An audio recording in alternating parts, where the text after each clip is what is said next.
antes sí que se organizaban muchas ferias aquí, hacían muchas actividades para los niños del barrio.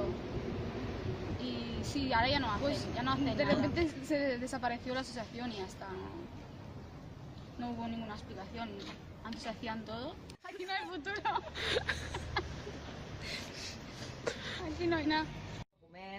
El petit comerç patint, no? Perquè ja han posat molta gran superfície, han posat molts supermercats i patint. Doncs clar, tothom que no ha pogut aguantar plegat. I això també dona vida al barri, no?